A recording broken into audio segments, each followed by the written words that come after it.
biyyaa na baasee natti haasa'e seenaa obboleettii keenya takkaa isinii qooda.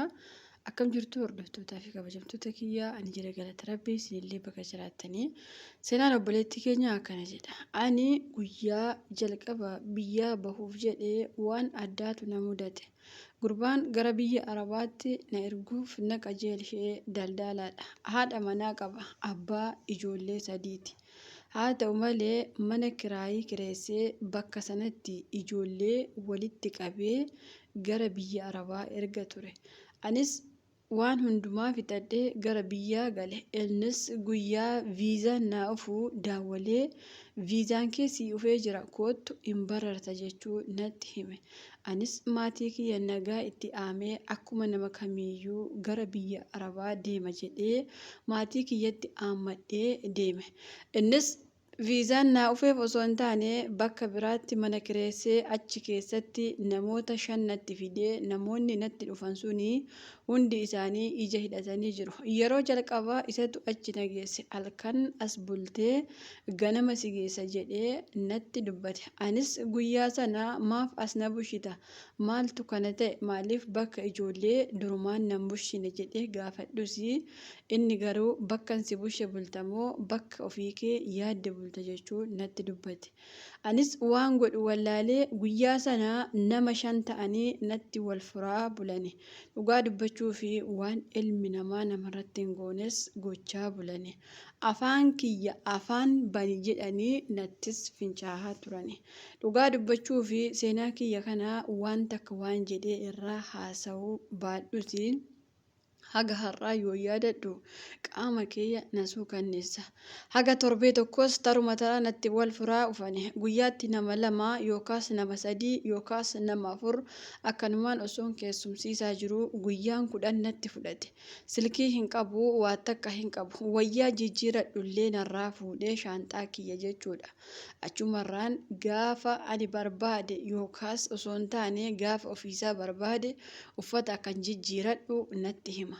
Innis maaliif kana na goote jedhee yoo inni ufu yeroon isa gaafu kuni qoricha keeti yeroo baay'ee bakka ani si waamutti ufuu diddee obboleessa kee fiddee ufta. Atis of akaabbadda dura natu si barbaade amma garuu sitti birrii nyaachaa jira jechuun ifumaa ifatti natti himee sokke.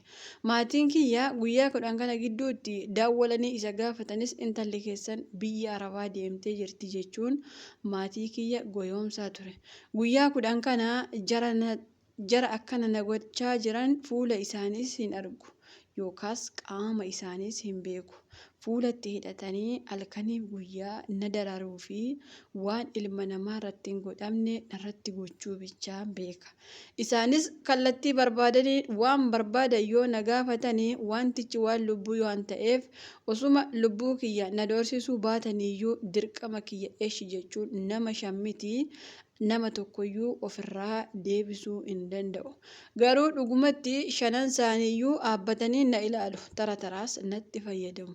Guyyaa 10 kana keessatti guyyaa tokko galanni kan rabbiiti. Yaadattu yoo ta'e lafti magaala Finfinnee keessaa socho'ee ture. Naannoo sana ture. Anis battalumaanii bakka kanaa isaan akka baqatanis dubbatani.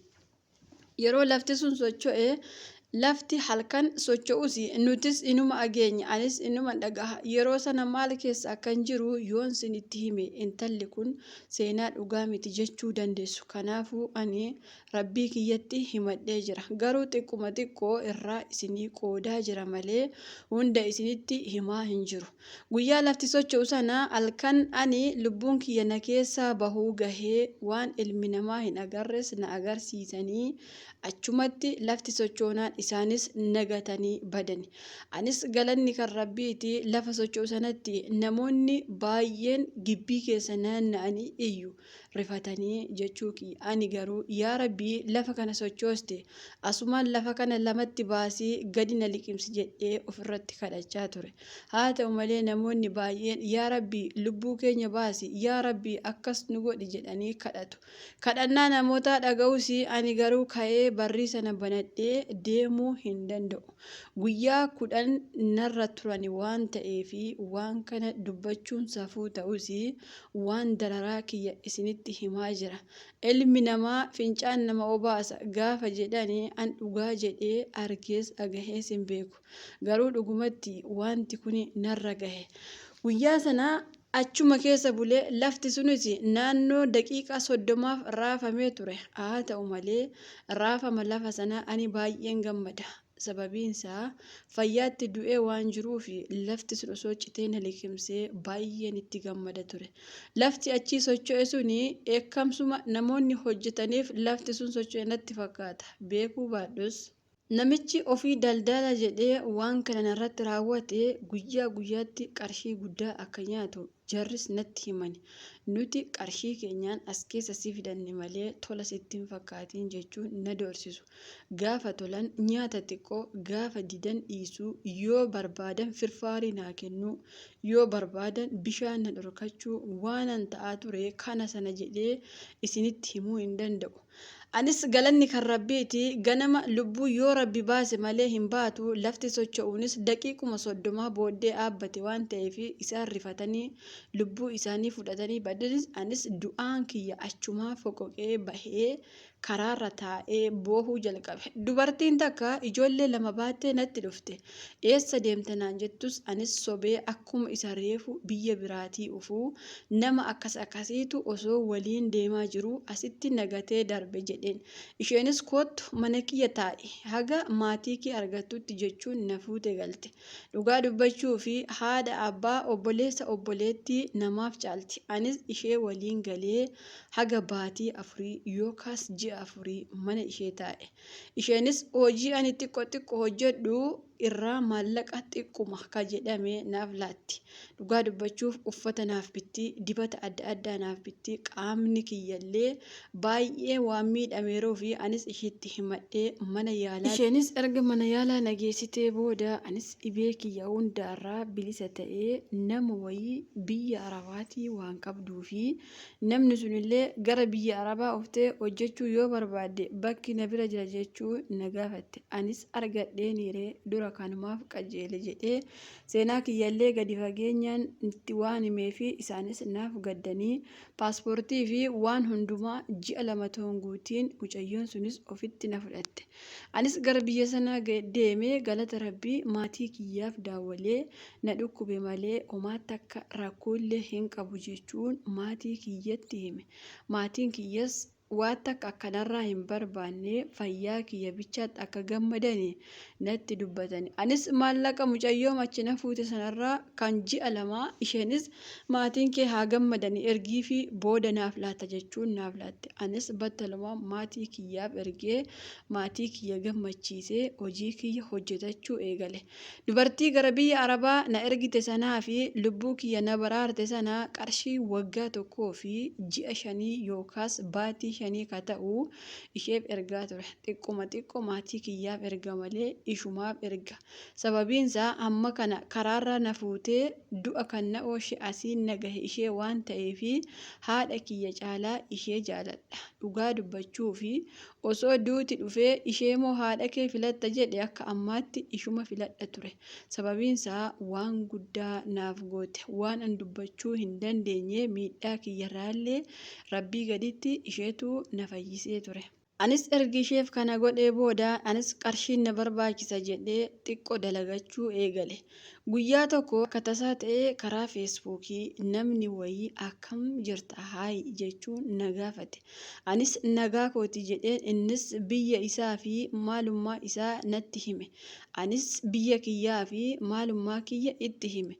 Suuraan kiyyaa feesbuukii kiyyarra waan jiruu fi achumarraa gadi buusee ati lubbuun jirtaayii ani akka ati lubbuun hin baanetti si gurgure ture naan jedhe.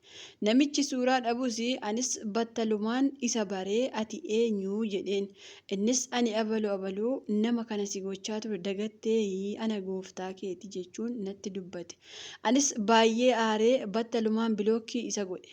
Ammas gaafa uftu siif hin oolu jedhee karaa biraa sagalee naaf qabe.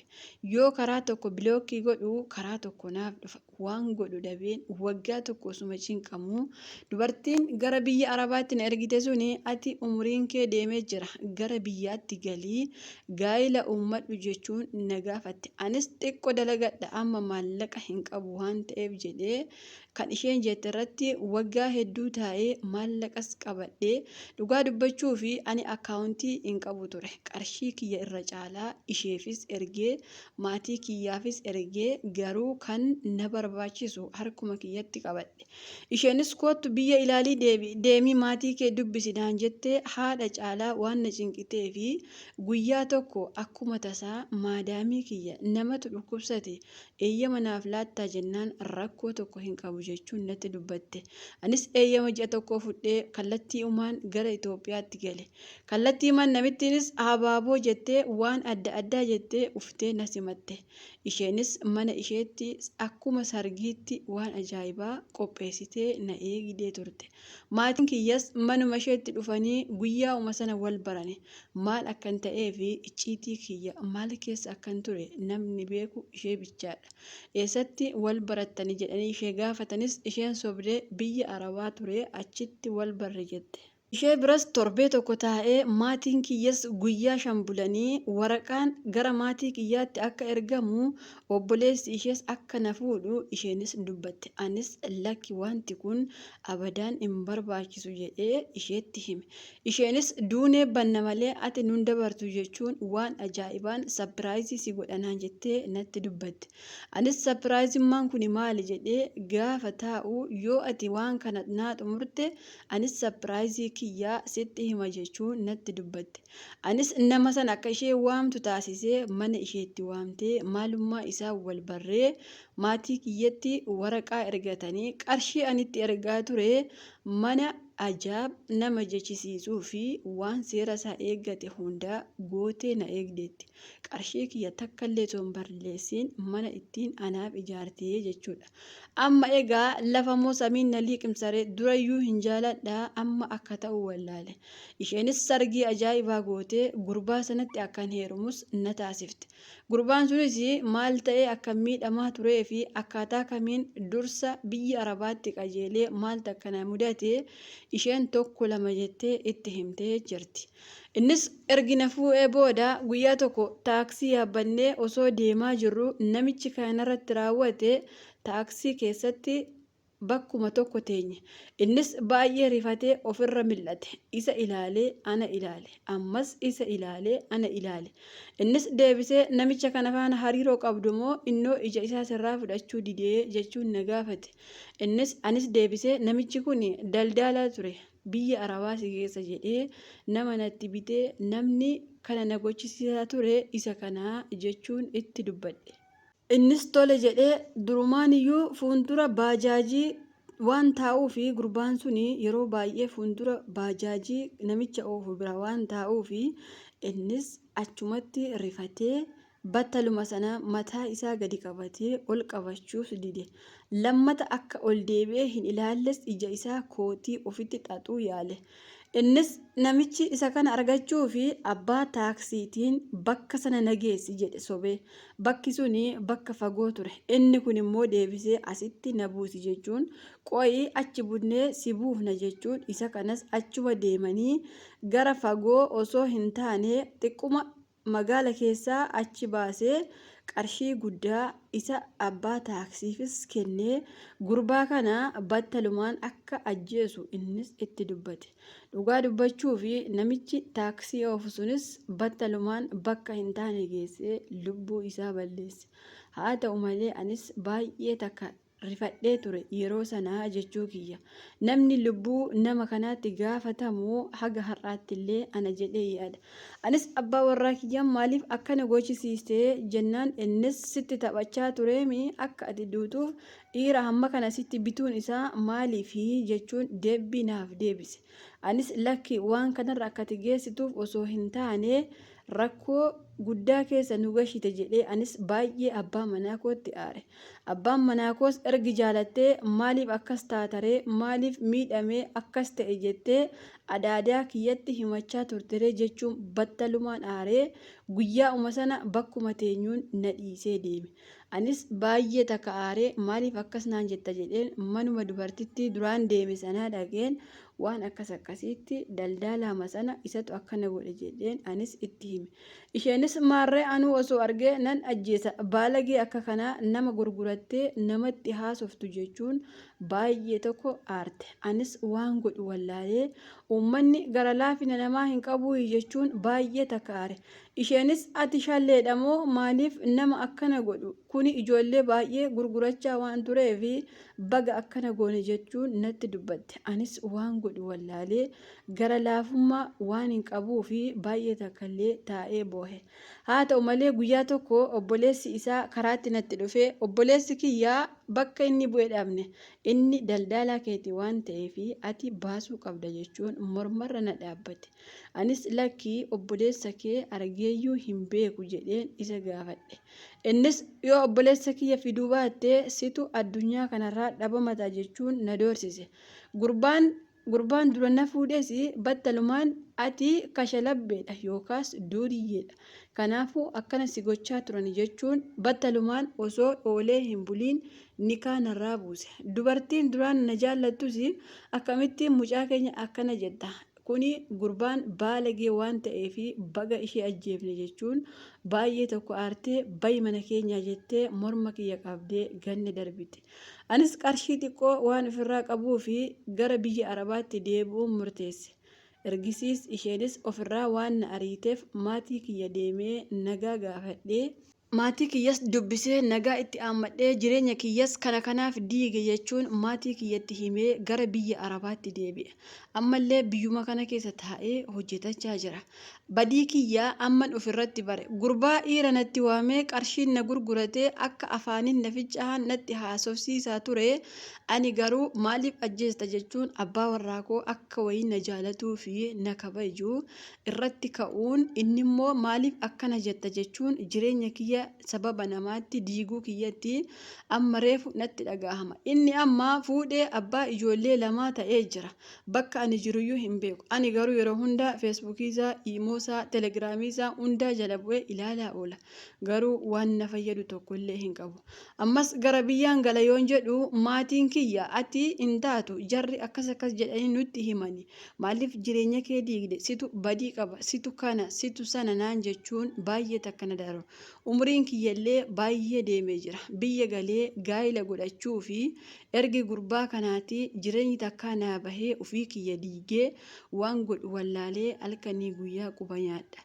Isattis deebi'ee daawwalee haadha manaa lammaffaa sii ta'a jechuun yaada qaba. Mee isin kanarratti maal na deeggartu jetti obboleettiin keenya. Dhugaa dubbachuuf seenaa kee seenaa baay'ee irraa baratanidha. Hedduu galatoomii koomentii jalatti qoodaafi.